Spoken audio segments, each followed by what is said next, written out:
Hey guys, so we're at this Hampton Inn at Russellville, and guess what? In this truck is a goat.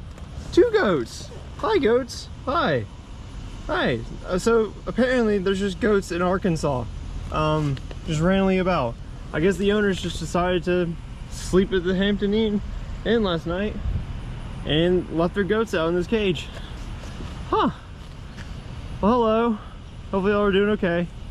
But yeah, fun little fact. Arkansas has goats just randomly at a Hampton Inn. All right, talk to you later, guys.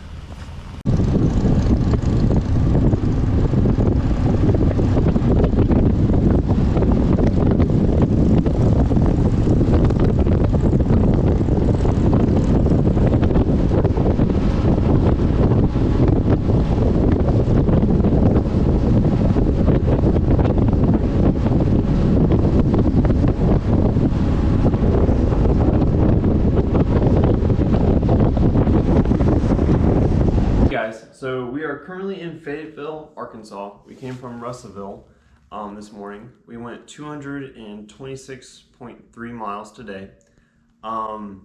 We thought it was just gonna be an easy morning, or easy day, we should say. Just like pretty much just coast along, relax a little bit. And we did get to enjoy some relaxation partway through. But we hit Warloop Road. Hold on. You gotta back up, chronological. Okay. Chronological. First, we slept in, so we thought just sleep in, take it easy. This is day number 7.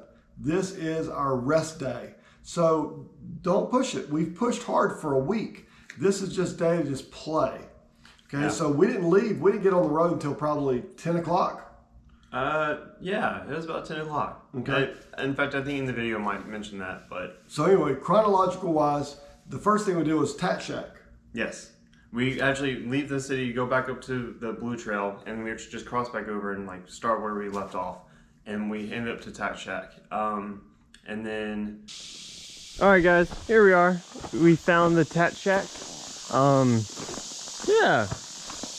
We were hoping to stay at this place last night, but we ended up not wanting to drive the extra distance to get that way. We just continue from there. The mountain, White Rock Mountain. Beautiful roads all the way up to this ridge, and you run this ridge, very scenic. I'd love to come back here and see it in the fall. Let all the leaves fall off the trees. There are so many places that you'd be like, if this was out west, it would be a sheer drop off because the hillsides were steep and you're thinking, my goodness, we are way up here. But because of the greenery on the side, you felt much more safe. I'd love to see it without foliage. Yeah, it was just gravel roads, but it was still lovely views and stuff along the way, and just the journey overall.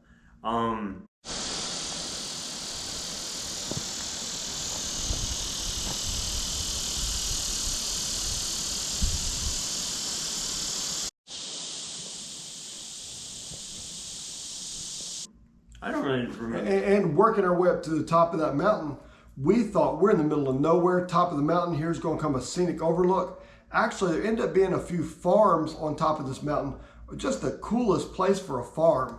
If you know, tons of flatland farms everywhere you look, but these guys had farms on the top, I mean, very inaccessible, but on top of the ridge, they had farms, baling hay. It was hilarious. It was basically like retirement farms, like whoever just wanted to retire and like just live out in the middle of nowhere. That's probably where they lived. But they were really beautiful, some really nice houses along the way. And after that, where did we go? Warloop Road. Okay, that was Warloop Road. Okay, I'm having to keep track of some stuff. So in Warloop Road, it was pretty good. In the sense of like, it was, we weren't sure if we had to divert from it, if we didn't want to take it, but instead the Blue Trail just like ends up going that route anyways. My dad went first, and I followed behind him. He had like pretty easy time just going down. Neither of us fell. Well, we treated it more like how when we ride mountain bikes, you just take off and just, you know, go with it. It reminds us of our mountain bike trails we ride. Now, you know, we got 400 pounds machines with gear on them, and so you have to really work the machine, but we felt like we could go down without a problem. But tell them what happened to you. I was bouncing back and forth, and I guess I just hit a couple of rocks on the undercarriage, and it actually broke the kickstand sensor on the bottom. and I ended up having a dead engine along the entire last half. So he's halfway down this hill, going down the hill, moving, and his engine cuts out. Nothing to do with the throttle, nothing to do with the control, because a rock hits a piece of plastic under his bike, his engine cuts off. Now, personally, I like the Tenere 700, but that little cheap, flimsy aluminum they use under their skid plate, we changed all that out. We have beefy skid plates under there. At the kickstand is still another little piece of aluminum can that allowed a rock to hit there, and the sensor for the kickstand is plastic components. It shattered.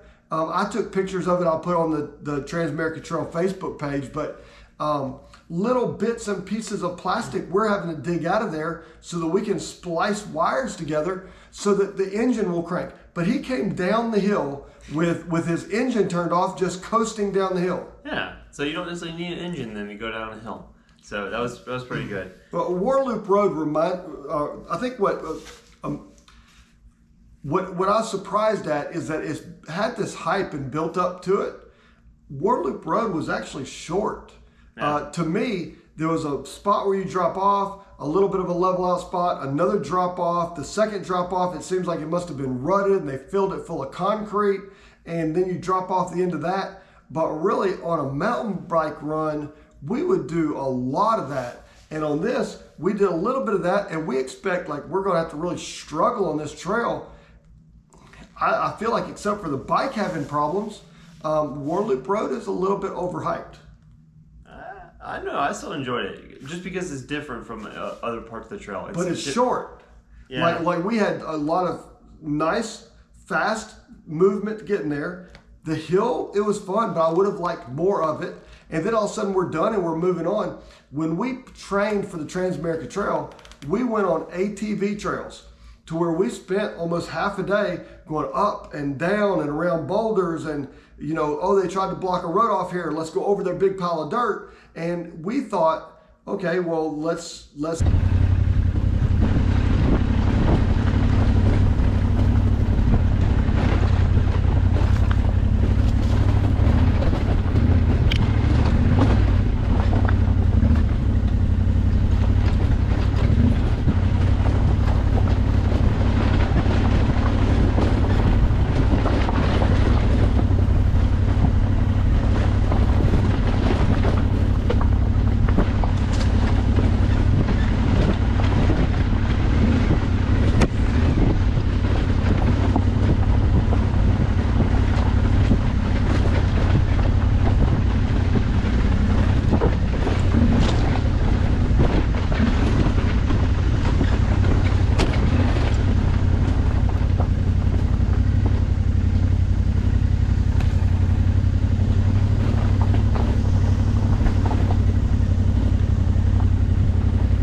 bike won't turn on.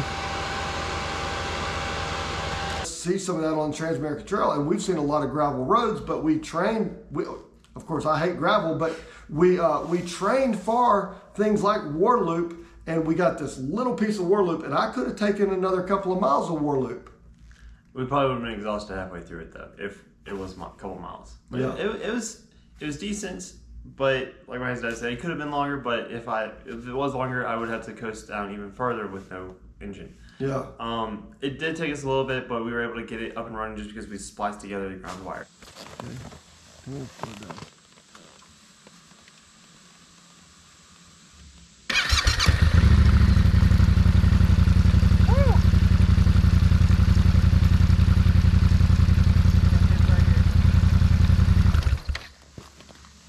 get a picture. Have it on video too. There you go. You don't have it on video right now. Yeah, it's recording. Next thing Lee Creek. Lee Creek. Lee Creek was the next thing that we came across. We drove across the bridge, and I ended up just seeing like a lot of cars and people off to the side. It's like, hey, people are jumping off of there. So we just ended up like taking a little break afterwards, and then just like going off and jumping in the creek. And there's a swimming hole that the locals know about. We met one guy that tells us where the ledge is underwater, and he says, you leap 4 or 5 feet out, let's clear the rock. Then you have a spot you can jump into. And these locals are jumping off this rock into the water, and we're like, hey, we are hot, dusty, sweaty. Let's just, we ride with shorts underneath our gear. Let's just strip all of our gear off and let's go jump in. Yeah. And it was so refreshing. You know, we've been eating dust all day long. To get to a really nice swimming hole, oh my goodness, it was just a blast. And to sit there and hang out with locals, you know, the whole thing about these trips is the people you meet along the way. And we just had a blast. yeah, if we ever come across another creek or riverbed like that we can jump into, we probably like take the opportunity again partway through. She thought it was my bad. He's like, no. There it is. Water. Woo! Thing. Woo! Yeah. Woo! Yeah! There you go. After the creek, we started going on some more back roads, like more through the retirement farms, pretty much. There was one point, yeah, that's the next point, right? Yeah. Well, yeah. So we're coming out of the National Forest. We're going to be getting into the town of Lincoln, and once we get into Lincoln, we're ready to get off the trail and go find a motel. So yes, that's where that's. Yeah, so we're heading back to Lincoln. We decided to just continue on the trail because like the locals said, oh, you might want to backtrack and then go up to Fayetteville. Well, we were like, you know, we're just going to continue on to Lincoln and then go to Fayetteville, which we ended up doing. Towards Lincoln, on some of the back roads, there was the retirement farms and everything. Well, we were just coming around the gravel turn. And I was in the front. He was following me. Yeah, and then it was on just a little bit of a straightaway, and quite literally out of nowhere, a deer jumped out and like hit the front of the thing, like in the right side of the motorcycle. So I got hit by a deer, and I didn't crash or anything. I just got like pelted pretty hard, and just ended up like going to a full stop. It knocked off the Garmin GPS on the front. It knocked down the GoPro. It knocked off the windshield that was on the top of the bike, and it broke the screen for the headlights on the front. Other than that, everything is perfectly fine. Like no injuries sustained to me or the bike, besides just like the cracks in the windshield frame. Yeah, but I think it stands to be said. Every single day we have seen deer on the sides of the road. Like we just constantly come around the corner and there'll be deer even in the middle of the road. And I thought one of these afternoons or evenings, we got to be careful. And we went back and looked at the video, and I think y'all are going to be able to see it too. This deer is briefly seen bounding like one time, and you can see my bike go forward. This thing is jumping in front of his bike, and his bike just nails it. And I'll just tell you, it's a good thing it was a smaller deer, because a bigger deer, so he would have been hurt. The bike would have been damaged even more. We are very, very fortunate. Yeah. But hey, the other surprising thing, I heard him on the headset going, oh, and I thought something major, like he had actually lost his bike on a sharp turn. I was worried he was bad injured. And the next thing I do, I look around, and he is still riding his bike towards me, going, oh. Somehow he held the bike up while he hit the deer and kept on moving after having hit the deer with pieces strewn. His Zumo XT was laying in the middle of the road. His little windscreen thing is laying in the middle of the road. Pieces of his bike are laying where the collision happened, and he rides his bike on past it, puts kickstand down. We go back and collect the pieces. Yeah.